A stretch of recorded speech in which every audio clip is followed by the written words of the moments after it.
Go to tcm.com/festival.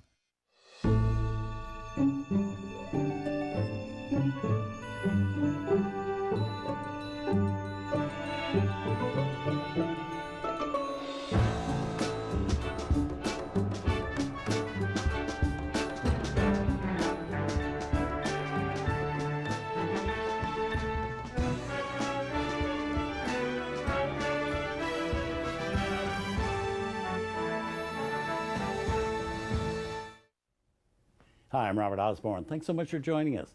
For the next few hours, we're going to spend time with the actress who played Lori, the fiancée of Jeffrey Hunter, in the Essentials movie we just showed, The Searchers. And I speak of Vera Miles. And talk about your underrated actresses. I mean, in films, Vera Miles co-starred with the likes of John Wayne, Jimmy Stewart, Bob Hope, Joel McCrea, Van Johnson, James Mason. I mean, a wide mix of really first-rate actors and directors.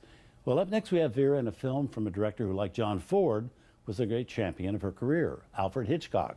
The film is called The Wrong Man, and for Vera Miles, this movie was planned as the first of a series of films in which Hitchcock would direct Vera as the leading lady.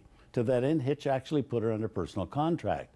But as it turned out, she would only do this next film and Psycho with him. There would have been more. He kind of saw her as his new Grace Kelly, as a matter of fact. He planned to star Vera next in Vertigo with Jimmy Stewart. But conflicts between the two of them caused her to flee from Hitchcock and flee from that contract.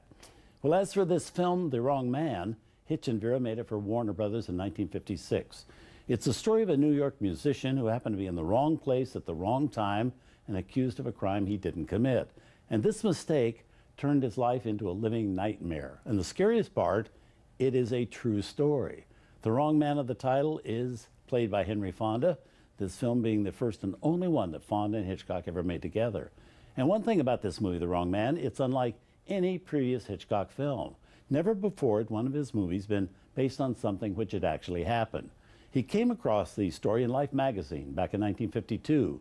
The story appealed to him because it was a real-life illustration of what had always been a favorite Hitchcock theme, that of an innocent individual with all kinds of circumstantial evidence piled up against him.